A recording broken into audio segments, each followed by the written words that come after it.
આગળ 5 ચતુર્થઈ પૂછ્યું તો એમાં જોડે એવું બી પૂછી શકે કે ઇમ્પોર્ટન્સ ઓફ ફિઝિશિયન લખો. તો એમાં શું લખવાનું કે these are 4 factor in treatment each with 4 essential qualities. These 16 qualities are responsible for success in treatment. મેં કીધું એ કે ચારેવું ઇમ્પોર્ટન્ટ છે કોઈ બી ડિસીઝને ક્યોર કરવા માટે, કેમ ચારેયની જોડે ચાર ક્વોલિટી છે એટલે 16 ક્વોલિટીઝ ઇમ્પોર્ટન્ટ છે. તો બટ ભીષક જ કેમ?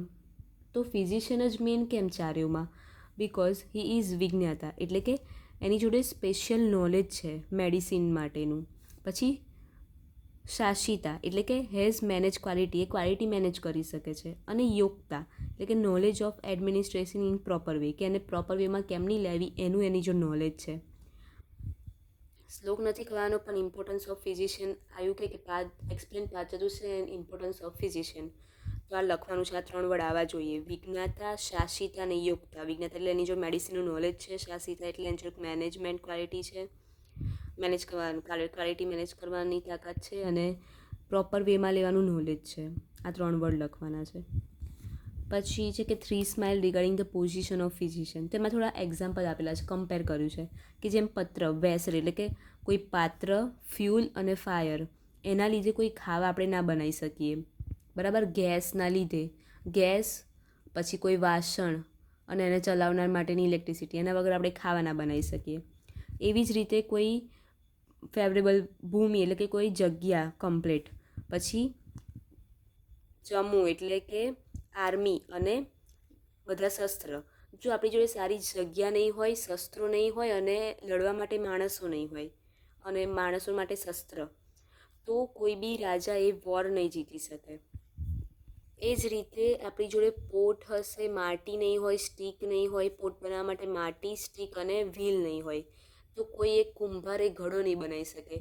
એ જ રીતે જ્યારે આ આપણે ચારેય સરખા હશે તો કોઈ બી પેશન્ટની ડિસીઝ ક્લિયર એટલે ક્યોર થઈ શકશે. આ ખાલી એક્ઝામ્પલ આપ્યા છે, એકવાર જોઈ લેવાના છે. પછી ખાલી અહીં એવું કીધું છે કે જેને પ્રેક્ટિસનું નોલેજ નથી એની જો ટ્રીટમેન્ટ કરાવીએ એમ કરતાં મરી જવું આગળ પડે. તેમાં એક્ઝામ્પલ આપ્યું છે કે જેમ કોઈ આંધળું માણસ છે એ હેલ્પ નથી કરી શકતું કોઈની, એ જ રીતે કોઈ નાવ છે એમને પાણીમાં ચાલે છે, એવું એક્ઝામ્પલ આવેલું છે. તો એની જોડે ટ્રીટમેન્ટ કરાવીએ એમ કરતાં તો મરી જવું એ આગળ પડે. ખાલી અહીં એવું કીધું છે, એનું એક્ઝામ્પલ જોઈ લેવાનું છે. પછી આ મિનિંગ પૂછી શકે, પ્રાણ અભિસાર વૈદ્ય અને રાજવૈદ્ય. તો પ્રાણાભિસાર વૈદ્ય એટલે શું કે જે પ્રાણ બચાવે. ફિઝિશિયન રિલેટેડ ધીસ 4 શસ્ત્ર, એની જોડે આ 4 શસ્ત્ર હોય. અર્થ એટલે કે અન્ડરસ્ટેન્ડિંગ હોય, એ પ્રોપર મેનરમાં સાયન્સને સમજી શકતો હોય. વિજ્ઞાન, એની જો રાઇટ એપ્લિકેશન હોય, ટ્રીટમેન્ટ કઈ જગ્યાએ કઈ વાપરવી એને ખબર હોય. પછી પ્રાવૃત્ત, self initiated to perform the treatment એને પરફોર્મ કરવા માટેની તાકાત હોય. કર્મદર્શન, પ્રેક્ટિકલ એક્સપિરિયન્સ હોય, તેવા ડૉક્ટરને પ્રાણ અભિસાર વૈદ્ય કહેવાય. હવે રાજવૈદ્ય એટલે કે એવું ન જેની જોડે આ ફેક્ટર હશે. કયા? તો હેતુ, પોઝિટિવ ફેક્ટર્સ ડિસીઝનું ખબર પડી શકે. લિંગ એટલે કે એની કેરેક્ટરિસ્ટિક્સ ખબર પડે. પ્રશમન, ટ્રીટમેન્ટ ખબર પડે. પછી રોગાનામ અપૂર્ણ ભવે એટલે કે prevention on recurrence, A disease ફરી ના થાય એનું જ્ઞાન હોય. એવો ભીષક બેસ્ટ છે અને એ રાજવૈદ્ય બનાવવા માટે સક્ષમ છે.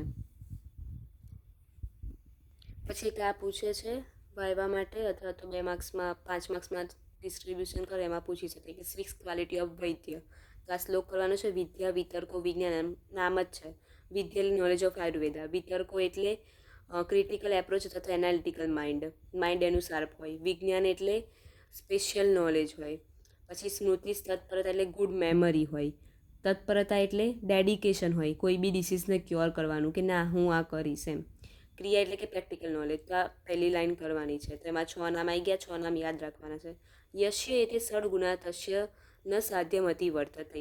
આ 6 ગુણ હોય તો એ વૈદ્ય કોઈ બી ડિસીઝને ક્યોર કરી શકે છે.